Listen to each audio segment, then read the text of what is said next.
سبحان الذي أسرى بعبده ليلا من المسجد الحرام إلى المسجد الأقصى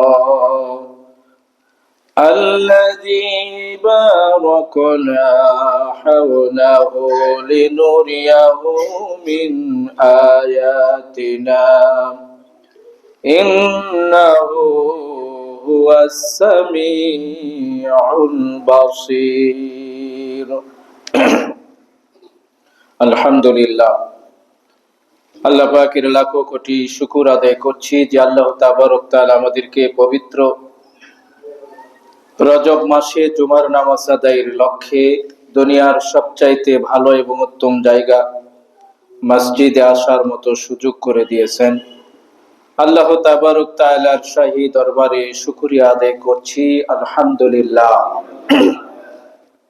লক্ষ কোটি দরুদ ও সালাম সাইয়্যিদুল মুরসালিন খাতামুন নবিয়্যিন জনাবে মুহাম্মদুর রাসূল পরি সাল্লাল্লাহু আলাইহি ওয়াসাল্লাম। আজকের আলোচনা হবে পবিত্র রজব মাস চলছে, যেই রজব মাসের শুরু থেকে রমজানের পূর্ব পর্যন্ত আল্লাহ তাবারক তাআলার হাবিব আমাদেরকে একটি দোয়া শিখায়া দিয়েছেন। এই দোয়াটা আমরা বেশি করে এ মাসে আমল করার চেষ্টা করব।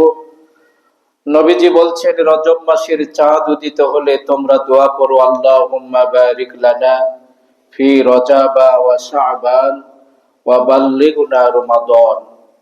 হে আল্লাহ, রজব এবং শাবান মাসের বরকত আমাকে দান করো এবং রমজান পর্যন্ত আমাকে পৌঁছায়া দাও।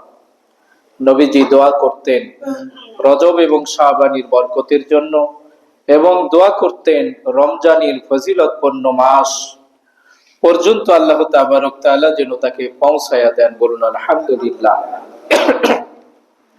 এই রজব মাসের এত সম্মান, এত ফজিলত হওয়ার কারণ হলো নবীজির জীবনে যত আশ্চর্যজনক ঘটনা ঘটেছিল তার ভিতরে সর্বশ্রেষ্ঠ একটি ঘটনা ছিল মেরাজ। সুবহানাল্লাহ। মেরাজের আলোচনা আল্লাহ তাবারক তাআলা সূরা বনী ইসরাঈলের প্রথম নম্বর আয়াতে কারিমা 15 পারার শুরুতেই আলোচনা করেছেন। এই একটি আয়াতে আল্লাহ রাব্বুল আলামিন তার হাবিবের মেরাজের সম্বন্ধে আলোচনা করেছেন। রজব মাসের 27 রজনী বিশ্ব নবীকে আল্লাহ তাবারক তাআলা বাইতুল্লাহ থেকে বাইতুল মুকাদ্দাস, সেখান থেকে সপ্ত আসমান পাড়ি দিয়ে সিদরাতুল মুনতাহা হয়ে আরশে আজিম পর্যন্ত আল্লাহ তাবারক তাআলার সান্নিধ্যে আল্লাহ রাব্বুল আলামিন নিয়ে গিয়েছিলেন। আজকে আমরা সেই রজব সম্বন্ধে আলোচনা করব, মেরাজ সম্বন্ধে আলোচনা করব। আল্লাহ রাব্বুল আলামিন বলছেন, সুবহানাল্লাযী আসরা বিআবদিহি লাইলাম মিনাল মাসজিদিল হারামি ইলাল মাসজিদিল আকসা। আল্লাহ রাব্বুল আলামিন মেরাজের শুরুতে তার 99টি নামের ভিতরে একটি নাম নিয়ে এসেছেন, সেই নামটি হলো সুবহান। আমরা আশ্চর্যজনক কোনো কিছু দেখলে সুবহানাল্লাহ পড়ি।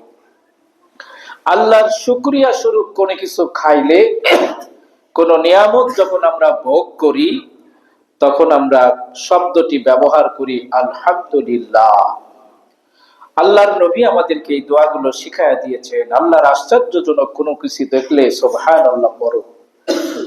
মেরাজের ঘটনার শুরুতে আল্লাহ রাব্বুল আলামিন সুবহান শব্দটি ব্যবহার করে পৃথিবীর মানুষকে বুঝায়া দিয়েছেন যে ঘটনাটি তোমাদের মাঝে বর্ণনা করব, সেই ঘটনাটি আশ্চর্যজনক একটি ঘটনা। কিভাবে? বাইতুল্লাহ, বাইতুল মুকাদ্দাস, সপ্ত আসমান, সিদরাতুল মুনতাহা, সপ্ত আকাশ নবীজি পাড়ি দিয়েছেন। আল্লাহ বলছেন আসরা মানে হলো রাতে কোন জায়গায়, এক জায়গা থেকে আরেক জায়গায় ভ্রমণ করা। আল্লাহ রাব্বুল আলামিন এরপরে আসরা এরপরে একটি শব্দ ব্যবহার করেছেন লাইলান, লাইলান মানে রাত। ওলামায়ে কেরামগণ বলেন আসরা শব্দ দিয়েই নবীজির রাত্রে ভ্রমণের কথা ইঙ্গিত করে, যে নবীজি রাতের কিছু একটা অংশে এই পৃথিবীতে আল্লাহ রাব্বুল আলামিনের সান্নিধ্যে গিয়েছিলেন।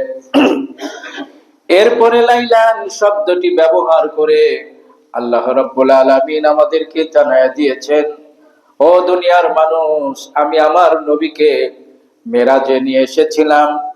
রাতের সমস্ত রাত তাতে অতিবাহিত হয় নাই, রাতের সামান্য কিছু অংশ সেখানে অতিবাহিত হয়েছিল। বলুন সুবহানাল্লাহ। এটা একটি আশ্চর্যজনক। এজন্য নবীজি যখন মেরাজ থেকে এসে বর্ণনা করলেন যে আমি মেরাজে গিয়েছিলাম, উপস্থিত জনতারা বলল যে তুমি যে মেরাজে গিয়েছিলে এর কিছু নিদর্শন আমাদেরকে বলো। আল্লাহর হাবিব বললেন, আমি যখন মেরাজ থেকে আসতেছিলাম বিরাট একটা কাফেলা দেখেছিলাম, উটের কাফেলা। এই কাফেলাদের ভিতরে একটা উট ছিল ধূসর বর্ণের। এই সকল ব্যক্তিরা যখন ঘুমাচ্ছিল তাদের পাশে একটা পানির পট ছিল, সেই পট থেকে আমি নবীজি ঢাকনা সরাইয়া পানি পান করেছি। নবীজির কথাগুলো শুনে উপস্থিত জনতারা এই কথাগুলো প্রমাণ করার জন্য রওনা দিলেন। গিয়ে দেখলেন হ্যাঁ একটা কাফেলা আসছে। তাদেরকে জিজ্ঞেস করলেন, এই বর্ণের কোন উট কি তোমাদের আছে? তারা বলল, হ্যাঁ আছে। তোমাদের কাছে কি কোনো পানির পাত্র ছিল? বলে হ্যাঁ ছিল। আমরা সকালবেলা লক্ষ্য করে দেখি পানির পটের ঢাকনা লাগানো, কিন্তু আমাদের পটে পানি ছিল, সেই পানিগুলো নাই। বলুন সুবহানাল্লাহ। এত কিছু প্রমাণের পরে কিছু সংখ্যক নব মুসলিম তারা ইসলাম থেকে বের হয়ে গিয়েছিল। বলুন নাউজুবিল্লাহ। এই আশ্চর্যজনক ঘটনার কারণে আল্লাহ রাব্বুল আলামিন সুবহান শব্দ ব্যবহার করেছেন। বলুন আলহামদুলিল্লাহ। আল্লাহ রাব্বুল আলামিন বলেন, বান্দা সুবহান শব্দটি ব্যবহার করে আমি তোমাদেরকে আরো কিছু জানাইয়া দিলাম। আমি আল্লাহ রাব্বুল আলামিনের পক্ষে অসম্ভব কিছুই নয়। এক রাতের কিছু অংশে আমি নবীজিকে বাইতুল্লাহ থেকে বাইতুল মুকাদ্দাস সপ্ত আসমান পাড়ি দিয়ে আমার কাছে নিয়ে এসেছিলাম। এই সামান্য সময়ের ভিতরে দুনিয়ার কয়েক ঘন্টা কয়েক দিন অতিবাহিত হয়েছিল। আমি আল্লাহর পক্ষে এটা অসম্ভব কিছুই নয়। বলুন আলহামদুলিল্লাহ। লক্ষ্য করে দেখুন, আজকে আমরা পৃথিবীতে আল্লাহ রাব্বুল আলামিনের কত নিদর্শন দেখছি। সারা পৃথিবীর সবচেয়ে ক্ষমতাধর যারা, তারা হলো আমেরিকা। সারা পৃথিবীর সবচেয়ে ক্ষমতাধর যে কোনো দেশের রাষ্ট্রপ্রধানকে তারা মুহূর্তে সরাইয়া দিতে পারে, এমন ক্ষমতাধর আধুনিক কিছু যন্ত্রপাতি তাদের রয়েছে। মুহূর্তের ভিতরে এক জায়গা থেকে আরেক জায়গায় তারা অনেক কিছু করতে পারে। কিন্তু আল্লাহ রাব্বুল আলামিন সেই জায়গায় ক্ষমতাধর ব্যক্তিদের, ক্যালিফোর্নিয়া, লস অ্যাঞ্জেলেসে এমন ঘটনা, 40,000-এর মতো একর জমি, জায়গা, বাড়ি ঘর, বিভিন্ন কলকারখানা, ইন্ডাস্ট্রিজ, গাড়ি বাড়ি আল্লাহ রাব্বুল আলামিন ধ্বংস করে দিয়েছেন। বলুন সুবহানাল্লাহ। কেন দিয়েছে? যেই ট্রাম্প এখনো ক্ষমতায় বসে নাই, ঘোষণা দিয়েছিল যে আমরা গাজাকে নরকে পরিণত করব। আল্লাহ বলেন, তুমি গাজাকে পরিণত করতে চাও নরকে, আমি আল্লাহ রাব্বুল আলামিন সেই নরকের অগ্নি দিয়া তোমাদেরকে এমন শায়েস্তা করব। আমি গতকাল দেখলাম যে এরা এখন পিছু হটেছে, এরা এখন এমন অবস্থা যে কি করবে এটাই তারা টের পাচ্ছে না। বলুন সুবহানাল্লাহ। কয়েক সেকেন্ডের ভিতরে 6,000-এর মতো পানি বিমানে করে, হেলিকপ্টারে করে তারা মুহূর্তের ভিতরে এই পানিতে মারতে পারে। হলুদ বর্ণের একটা রাসায়নিক, লাল বর্ণের, নীল বর্ণের একটা রাসায়নিক ঢালা হচ্ছে এই পানিতে। যত ঢালে আগুন যেন তত বাড়ে। বলুন আলহামদুলিল্লাহ। এখান থেকে আমরা আয়াতে কারিমা ইন্না বাতশা রাব্বিকা লাশাদীদ, আল্লাহ রাব্বুল আলামিন বলেন আমার ধরা বড় কঠিন, এজন্য পৃথিবীর কোন মানুষ, কোন রাষ্ট্রপ্রধান কেউ একথা গর্ব করে বলতে পারবে না, ক্ষমতার দাপট দেখাতে পারবে না আল্লাহ রাব্বুল আলামিনের ক্ষমতা হলো সর্বোচ্চ। বলুন আলহামদুলিল্লাহ। দেখলেন না আমাদের দেশে যারা ঘোষণা করেছিল 41-51, মুহূর্তের ভিতরে আল্লাহ রাব্বুল আলামিন তাদেরকে ক্ষমতা থেকেই শুধু সরাইয়া দেয় নাই, তারা দেশ থেকে পলাতে বাধ্য হয়েছে। আল্লাহ রাব্বুল আলামিনের ক্ষমতা। আল্লাহ রাব্বুল আলামিন বলেন, শোনো, মেরাজের এই ঘটনাটা আশ্চর্যজনক তোমাদের কাছে মনে হলেও আমি আল্লাহ রাব্বুল আলামিনের কাছে এটা ক্ষমতার, আমার ক্ষমতার কাছে কিছুই নয়। বলুন সুবহানাল্লাহ। আমার কাছে এটা কিছুই নয়, আমি আল্লাহ রাব্বুল আলামিন এগুলো করতে সক্ষম। আল্লাহ রাব্বুল আলামিন মেরাজের এই ঘটনাটা নবীজির জীবনে এনেছিলেন তখন, যখন কাফির মুশরিকদের উপরে, কাফির মুশরিকদের নিপীড়ন নির্যাতন মুসলমানদের উপরে বেড়ে গিয়েছিল। আল্লাহ রাব্বুল আলামিন হাবিবকে এবং তার সাহাবায়ে কেরামদেরকে সান্ত্বনা দেওয়ার জন্য মেরাজের ঘটনা ঘটিয়েছিলেন। নবীজি নবুয়তি জিন্দেগীর 13 বছর, মক্কা থেকে নবীজি এখনো মদিনায় যান নাই, মক্কায় অবস্থান করছেন। কাফিরদের নিপীড়ন আর নির্যাতন যখন বেড়ে গেল, আল্লাহ রাব্বুল আলামিন তার হাবিবকে সান্ত্বনা দেওয়ার জন্য মেরাজে ভ্রমণ করিয়ে আল্লাহ রাব্বুল আলামিনের অনেক নিদর্শনগুলো তাকে দেখানো হয়েছিল। বলুন আলহামদুলিল্লাহ। আল্লাহ রাব্বুল আলামিন বলেন, আমা হাসিবতুম আন তাদখুলুল জান্নাহ ওয়ালাম্মা ইয়াতিকুম মাসালুল লাযীনা খালাউ মিন ক্বাবলিকুম মাসাতুহুমুদ দারবাসাউ ওয়াদ-দাররা। মুসলমানেরা কাফিরদের নিপীড়ন আর নির্যাতনে অতিষ্ঠ হয়ে যখন নবীজির কাছে এসে বললেন, ইয়া রাসূলুল্লাহ, কাফিরদের এই নিপীড়ন আর নির্যাতন আমাদের সহ্য হয় না, আল্লাহ রাব্বুল আলামিন সূরা বাকারা 214 নম্বর আয়াতে কারিমা নবীজির সামনে আল্লাহ রাব্বুল আলামিন নাজিল করেছেন। বলুন আলহামদুলিল্লাহ। আল্লাহ বলছেন, আম হাসিবতুম আন তাদখুলুল জান্নাহ, তোমরা কি মনে করো যে আমরা সহজেই জান্নাতে চলে যাব? ওয়ালাম্মা ইয়াতিকুম মাসালুল লাযীনা খালাউ মিন ক্বাবলিকুম, আল্লাহ বলেন, বান্দারে, হে নবী, আপনি আপনার সাহাবায়ে কেরামদেরকে বলে দিন, তোমাদের পূর্বে অনেক নবী রাসূল পৃথিবীতে এসেছিল, নবীর উম্মতেরা এসেছিল, যাদেরকে দুঃখ দুর্দশা এমন ভাবে স্পর্শ করেছিল। ওয়ায়াকুলার রাসূলু ওয়াল্লাযীনা আমানু মাআহু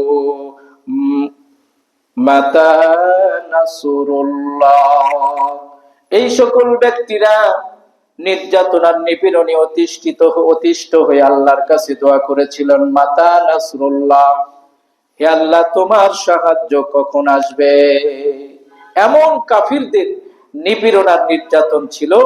আয়াতে কারিমা যখন অবতীর্ণ হলো, নবীজি সাহাবায়ে কেরামদেরকে বললেন যে, শোনো, তোমাদের এই সামান্য দুঃখ দুর্দশা অনেক নবী রাসূলদেরকে তাদের উম্মতেরা, তাদের সাথীরা করাত দিয়ে দ্বিখণ্ডিত করেছিল। বলুন নাউজুবিল্লাহ।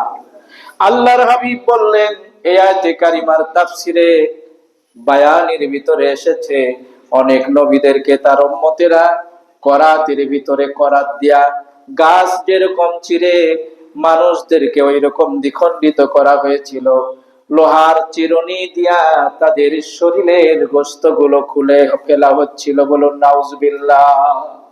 এমন সময় তারা দোয়া করেছিলেন, মাতা নাসরুল্লাহ, হে আল্লাহ, কখন তো আপনার সাহায্য আসবে? আল্লাহ রাব্বুল আলামিন বললেন, আলা ইন্না নাসরুল্লাহি করিব, দুঃখ তোমাদের উপরে যত আসবে, নিপীড়ন আর নির্যাতন যত আসবে, আমি আল্লাহ রাব্বুল আলামিনের সাহায্য তোমাদের তত নিকটবর্তী হবে। যত তোমাদের উপরে নিপীড়ন কাফির মুশরিকদের বাড়বে, আমি আল্লাহর সাহায্য তত আসবে, আমি জালিমদেরকে কিছু ছাড় দেই। বলুন আলহামদুলিল্লাহ। ছাড় দিতে দিতে এক সময় আল্লাহ রাব্বুল আলামিন তাদেরকে ধরে ফেলেন, এক সময় তাদেরকে পাকড়াও করেন, এক সময় তাদেরকে লাঞ্ছিত অপমানিত করেন। আল্লাহ রাব্বুল আলামিনের হাবিব এই দুঃখ দুর্দশার পরে তাকে মেরাজে নিয়ে যাওয়া হয়েছিল। নবীজির মেরাজ শুরু হয়েছিল বাইতুল্লাহ থেকে বাইতুল মুকাদ্দাস। নবীজি উম্মে হানির অথবা হাতিমে ঘুমিয়েছিলেন। জিবরাইল আলাইহিস সালাতু ওয়াস সালাম নবীজিকে ঘুম থেকে জাগ্রত করলেন। জমজম কূপের পানি দিয়া নবীজির সিনা চাক করে নবীজিকে উত্তম রূপে আরশে আজিম পর্যন্ত যাওয়ার জন্য উপযোগী করলেন। 4 বার আমার আপনার নবীর সিনা চাক করা হয়েছিল। সর্বশেষ আল্লাহর নবীর সিনা চাক করা হয়েছিল মেরাজে যাওয়ার পূর্বে। আল্লাহ রাব্বুল আলামিন তার হাবিবকে জিবরাইলের মাধ্যম দিয়া নিয়ে যাচ্ছেন, বোরাকে করে নিয়ে যাচ্ছেন। আল্লাহ রাব্বুল আলামিন এই বোরাকের গতি দিয়েছিলেন এত বেশি, রবের গতি ছিল এত বেশি। আমরা যে আলো দেখি এই আলোর গতিটা হলো 1,86,000 মাইল। আল্লাহর নবীকে যেই বাহনী করে নিয়ে যাওয়া হচ্ছিল, এই বাহনীর গতি, আলোর গতি 1,86,000 মাইলের চাইতেও বেশি ছিল। বলুন সুবহানাল্লাহ। নবীজিকে নিয়ে যাচ্ছেন। আল্লাহর হাবিবকে বৃদ্ধ একজন মানুষ সালাম দিলেন। জিবরাইল আলাইহিস সালাতু ওয়াস সালামকে আল্লাহর হাবিব বললেন, ইনি কে? আল্লাহর হাবিবকে জিবরাইল আলাইহিস সালাতু ওয়াস সালাম বললেন, নবীজি, ইনি হলেন ইবলিস, ইনি হলেন আপনার শত্রু এবং আপনার উম্মতের শত্রু। আপনি যেন তার দিকে আকৃষ্ট না হন, আপনি যেন তার দিকে কখনো আকৃষ্ট হবেন না। আপনাকে সালাম দেওয়ার উদ্দেশ্য হলো আপনি যেন তার দিকে আকৃষ্ট হয়ে যান। এজন্য সে আপনাকে সালাম দিয়েছে, সে হলো ইবলিস। বলুন নাউজুবিল্লাহ। নবীজি কিছু দূর চলে গেলেন, আরো 3 জন সালাম দিলেন। জিবরাইল আলাইহিস সালাতু ওয়াস সালাম বললেন, এরা আপনাকে সম্ভাষণ জানানোর জন্য আল্লাহ রাব্বুল আলামিন আপনার কাছে নিয়ে এসেছেন। ইনি হলেন ইব্রাহিম খলিল, ইনি হলেন মুসা কালিমুল্লাহ, ইনি হলেন ঈসা রূহুল্লাহ। আরো এক জায়গায় গিয়ে নবীজিকে জিবরাইল আলাইহিস সালাতু ওয়াস সালাম বললেন, বোরাক থেকে নামুন। নবীজি নামলেন। আল্লাহর হাবিবকে বলা হলো, আপনি এখানে 2 রাকাত নামাজ আদায় করুন। আল্লাহর হাবিব নামাজ আদায় করলেন। এরপরে জিজ্ঞেস করলেন, কেন এখানে নামাজ পড়লাম? নবীজিকে বলা হলো, এখানে আপনি শুধু নামাজ পড়বেন না, আপনি চতুর্দিকে দেখে নেন। এই জায়গাটার এখন নাম হলো ইয়াসরিব। আপনি এখানে এক সময় ভ্রমণ করবেন, আপনি এখানে হিজরত করবেন, তখন এই জায়গাটার নাম হবে মাদিনাতুন নববী। বলুন সুবহানাল্লাহ। যেই জায়গাটা এখন মদিনা, সেই জায়গাটার পূর্বের নাম ছিল ইয়াসরিব। নবীজি আগমনের পরে, হিজরতের পরে এটাকে নামকরণ করা হয়েছে মাদিনাতুন নববী, নবীর শহর। বলুন আলহামদুলিল্লাহ। আরো কিছু দূর গেলেন, একটা পাহাড়ের চূড়ায় নবীজিকে নামায়া জিবরাইল বললেন, এখানে নামাজ আদায় করুন। নবীজি নামাজের পরে বললেন, কেন নামাজ পড়লাম? জিবরাইল বললেন, এখানে নামাজ পড়বেন এই জন্য মুসা কালিমুল্লাহ আল্লাহর সঙ্গে এখানে দিদার করেছিলেন। এটা হলো তুরে সিনা। কিছু দূর যাওয়ার পরে আরেক জায়গায় নবীজিকে নামাজ পড়ানো হয়েছিল, যেই জায়গাটা হযরত ঈসা আলাইহিস সালাতু ওয়াস সালাম এর জন্মস্থান বাইতুল্লাহ, খ্রিস্টানদের সবচেয়ে সম্মানিত জায়গা। ঈসা আলাইহিস সালাতু ওয়াস সালাম যেখানে জন্মগ্রহণ করেছিলেন, আল্লাহর নবীকে মেরাজে সেখানে নামাজ আদায় করানো হয়েছিল। বলুন সুবহানাল্লাহ। নবীজি চলে গেলেন বাইতুল মুকাদ্দাসে। হযরত জিবরাইল আলাইহিস সালাতু ওয়াস সালাম 3 বাটি করে 3 রকমের জিনিস নবীজির সামনে উপস্থাপন করলেন। প্রথম পেয়ালায় ছিল নবীজির জন্য পানি। নবীজি বললেন, আমি পানি গ্রহণ করব না। আল্লাহর জিবরাইল আলাইহিস সালাতু ওয়াস সালাম এরপরে নিয়ে আসলেন মদের একটা পাত্র। নবীজি এটাও গ্রহণ করলেন না। এরপরে নিয়ে আসা হলো দুধের একটা পাত্র। নবীজি এখান থেকে দুধ পান করলেন, বলুন সুবহানাল্লাহ। জিবরাইল বললেন, ইয়া রাসূলুল্লাহ, আপনি যদি পানির পাত্র গ্রহণ করতেন এবং পানি যদি আপনি পান করতেন, আপনি নিজেও ডুবে যেতেন, সর্বনাশ হয়ে যেত আপনার, এবং আপনার উম্মতেরও দুর্দশা হয়ে যেত। আপনি যদি মদ খাইতেন, মদ যদি পান করতেন, তাহলে আপনিও বিভ্রান্ত হইতেন এবং আপনার উম্মতেরাও বিভ্রান্ত হয়ে যেত। দুধ পান করেছেন, দুধ পান করেছেন, আল্লাহ রাব্বুল আলামিন আপনাকে এবং আপনার উম্মতদেরকে হেদায়েত দান করবেন, বলুন সুবহানাল্লাহ। জিবরাইল আলাইহিস সালাতু ওয়াস সালাম এরপরে নবীজির জন্য নামাজের ব্যবস্থা করলেন। বাইতুল মুকাদ্দাসে সকল নবী রাসূলদেরকে আল্লাহ রাব্বুল আলামিন আমার আপনার নবীর ইমামতিতে নামাজ পড়ে আমার আপনার নবীর সবচাইতে ইমামতি নেতৃত্ব আল্লাহ রাব্বুল আলামিন স্বীকার করে নিয়েছিলেন, বলুন সুবহানাল্লাহ। এজন্য সকল নবীরা জান্নাতের সার্টিফিকেট নিয়ে জান্নাতের দরজায় ঠোকা মারবে। জান্নাতের প্রহরীরা বলবে, মান আনতা, তুমি কে? তারা বলবে, আমি আদম, জান্নাতের দরজা খুলে দাও। ফেরেশতারা বলবে, না, আজকে জান্নাতের দরজা আদমের জন্য খোলা হবে না। ইব্রাহিম খলিলুল্লাহ যাবেন, জান্নাতের দরজা খোলো, বলা হবে না, ইব্রাহিমের জন্য জান্নাতের দরজা খুলবে না। ঈসা রুহুল্লাহ যাবেন, জান্নাতের দরজা খোলো, বলা হবে আজকে ঈসার জন্য জান্নাতের দরজা খোলা হবে না। আমার আপনার নবী জান্নাতের দরজায় কড়া নাড়বেন, ঠোকা মারবেন। যার প্রহরীরা বলবে, মান আনতা, আপনি কে? নবীজি বলবেন, আমি হযরতে মুহাম্মাদুর রাসূলুল্লাহ। আল্লাহর হাবিব বলেন, ইয়াফতাহুল্লাহু লি, আমার জন্য জান্নাতের দরজা খুলে যাবে।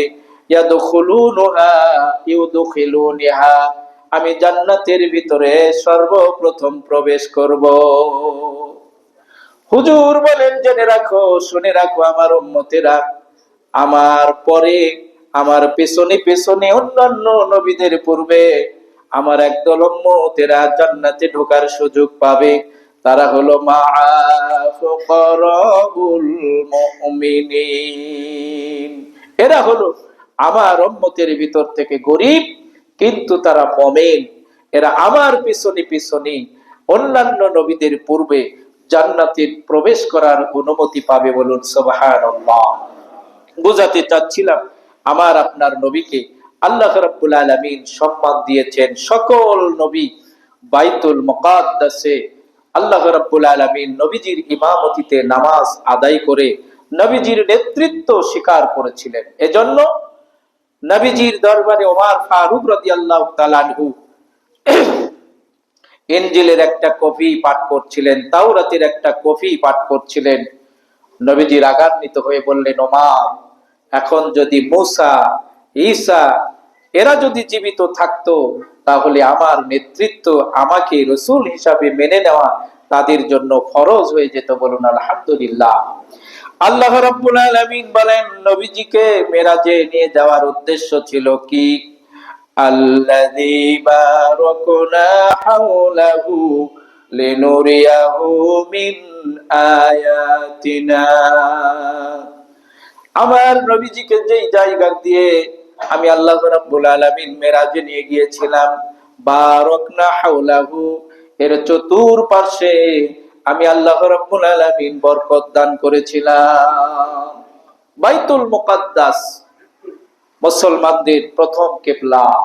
বাইতুল্লাহ কিবলা হওয়ার পূর্বে আমার আপনার নবী বাইতুল মুকাদ্দাসের দিকে 16 থেকে 17 মাস পর্যন্ত নামাজ আদায় করেছেন, বলুন সুবহানাল্লাহ। সকল নবীদের কিবলা ছিল বাইতুল মুকাদ্দাস। এরপরে আমাদের জন্য করা হয়েছে বাইতুল্লাহ। বাইতুল্লাহর হেফাজতের দায়িত্ব আল্লাহ রাব্বুল আলামিন কিয়ামত পর্যন্ত নিয়েছেন, সুবহানাল্লাহ। কোরআনের হেফাজতের দায়িত্ব আল্লাহ রাব্বুল আলামিন নিয়েছেন। ফেরাউনের লাশ কিয়ামত পর্যন্ত আল্লাহ হেফাজতের দায়িত্ব নিয়েছেন, জালিমদেরকে শিক্ষা দেওয়ার জন্য। মুসলমানদের কিবলা কিয়ামত পর্যন্ত আল্লাহ হেফাজত করবেন, মুসলমানদের কেবলা দিক। যে কোনো মুসলমান পৃথিবীর যে কোনো প্রান্তে থাক না কেন, বাইতুল মুকাদ্দাসের দিক হয়ে নামাজ না পড়লে তার নামাজই হবে না। সুবহানাল্লাহ। এজন্য বাইতুল মুকাদ্দাসকে আল্লাহ রাব্বুল আলামিন কিয়ামত পর্যন্ত হেফাজত করবেন। আমি মাসলা বলেছিলাম, কেউ যদি অপরিচিত কোনো জায়গায় ভুলে অন্য দিক হয়ে যদি কেবলা বাদ দিয়ে নামাজ পড়তে শুরু করেন, নামাজ পড়তে পড়তে কেউ যদি এসে বলে তোমার কেবলা এই দিক হবে, জানার পরে সে যদি দিক পরিবর্তন না করে তার নামাজ হবে না। নবীজি যখন নামাজ পড়ছিলেন বাইতুল মুকাদ্দাসের দিক হয়ে, আল্লাহ রাব্বুল আলামিন সূরা বাকারার 2 পারার কিছু আয়াত অবতীর্ণ করে জানায়া দিলেন কেবলা পরিবর্তন। নামাজের ভিতরেই আল্লাহর হাবিব তার কেবলা পরিবর্তন করে বাইতুল মুকাদ্দাসের দিক থেকে বাইতুল্লাহর দিকে নামাজ পড়েছেন। আজও সেই মসজিদকে বলা হয়েছে কিবলাতাইন। বলুন সুবহানাল্লাহ।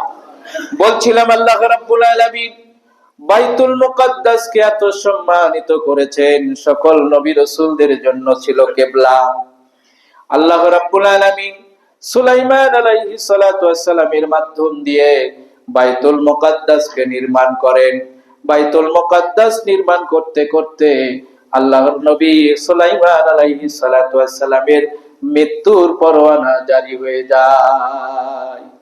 মৃত্যুর পরোয়ানা এমন একটি পরোয়ানা, যেই পরোয়ানা থেকে এক মুহূর্ত কোনো ব্যক্তি ছাড় পাবে না। হযরতে সুলাইমান আলাইহিস সালাতু ওয়াস সালাম আল্লাহর কাছে ফরিয়াদ করলেন, রব তোমার ঘর নির্মাণ করছি, 3000-এর মতো জিন জাতিকে আল্লাহ রাব্বুল আলামিন তার আনুগত্য করে দিয়েছিলেন বাইতুল মুকাদ্দাস নির্মাণ করার জন্য। বলুন সুবহানাল্লাহ। আল্লাহ রাব্বুল আলামিন বললেন, সুলাইমান তোমার মৃত্যু হবেই, নির্ধারিত সময়েই হবে, তবে জেনে রাখো বাইতুল মুকাদ্দাসের নির্মাণ কাজ এখনো শেষ হয় নাই। তোমার মৃত্যু যদি হয়ে যায়, জিন জাতিরা এই বাইতুল মুকাদ্দাসের নির্মাণ কাজগুলো তারা আর করবে না। কাচের একটা ঘর বানাও, একটা লাঠি হাতে নাও, এই লাঠিতে ভর দিয়ে তুমি দাঁড়ায়া থাকবা। আমি আল্লাহ রাব্বুল আলামিন জিন জাতিকে দেখাবো সুলাইমান এখনো জীবিত। কাজ যখন শেষ হয়ে যাবে, আল্লাহ রাব্বুল আলামিন সুলাইমান আলাইহিস সালাতু ওয়াস সালামের ওই লাঠিতে উই পোকা দিয়ে দিলেন। বলুন সুবহানাল্লাহ। ওই পোকা লাঠি খেয়ে ফেললো, সুলাইমান আলাইহিস সালাতু ওয়াস সালাম পড়ে গেলেন।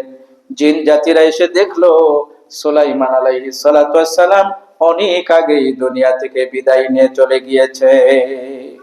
বুঝাতে চাচ্ছিলাম বাইতুল মুকাদ্দাস আল্লাহ রাব্বুল আলামিনের কাছে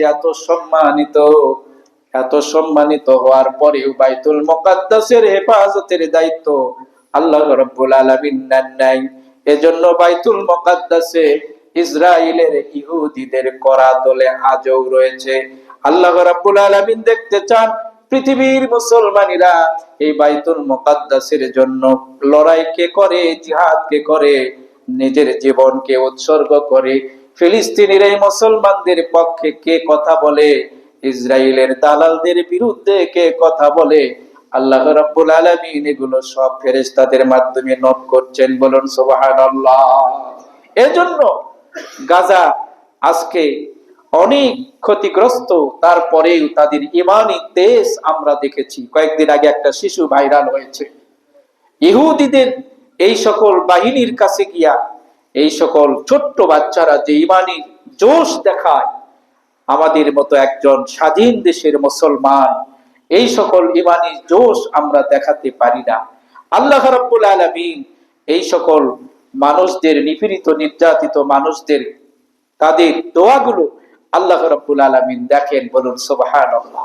আজকে আমেরিকাতে এই ঝড়ো হওয়া দাবানলগুলোর পিছনে আমরা মনে করি ফিলিস্তিনি গাজার এই অসহায় মানুষদের আর্তনাদ আল্লাহ রাব্বুল আলামিনের কাছে পৌঁছে গেছে। বলুন সুবহানাল্লাহ। ওই যে আমরা দেখি নাই, ছোট্ট একটা বাচ্চা আকাশের দিকে হাত উত্তোলন করে বলছিল, আমি সব বলে দিব। সুবহানাল্লাহ। আমি সব বলে দিব। তার মানে তোমরা আমার সঙ্গে যা করছো, মুসলমানদের সঙ্গে যা করছো, বাইতুল মুকাদ্দাসের সঙ্গে যা করছো, আমি আল্লাহর কাছে গিয়ে সব বলে দিব। আল্লাহ রাব্বুল আলামিন যেন এই সকল নিপীড়িত নির্যাতিত অসহায় মানুষদের আর্তচিৎকার গুলো শুনেছেন, শোনেন, কিন্তু একটু দেরিতে শোনেন যে আমার উম্মতের, আমার বান্দাদের ভিতরে কে ধৈর্য ধারণ করে। আল্লাহ রাব্বুল আলামিন এজন্যই বলছেন, আম হাসিবতুম আন তাদখুলুল জান্নাহ, তোমরা কি মনে করো খুব সহজে জান্নাতে যাবে? না, আমার নবী, পৃথিবীতে সবচাইতে আমার প্রিয় বান্দারা হলো আমার নবী রাসূল। এই নবী রাসূলদেরকে তারা করাত দিয়ে চিরে ফেলেছে। আমি আল্লাহ রাব্বুল আলামিন কুদরতি চোখে দেখেছি তাদের উম্মতদেরকে তারা এমন ভাবে নিপীড়িত নির্যাতন করেছে, গা থেকে লোহার চিরুনি দিয়ে তারা গোশতগুলো খসে ফেলেছে। আমি আল্লাহ রাব্বুল আলামিন দেখেছি, কিন্তু পরে তাদেরকে পাকড়াও করেছি। আল্লাহ রাব্বুল আলামিন বাইতুল মুকাদ্দাসকে সম্মানিত করেছেন লিনুরিয়াহু মিন আয়াতিনা। আল্লাহ পাক বলেন, আমি আমার নবীকে কিছু নিদর্শন দেখানোর জন্য নিয়ে এসেছিলাম আরশে আজিমে। বলুন সুবহানাল্লাহ।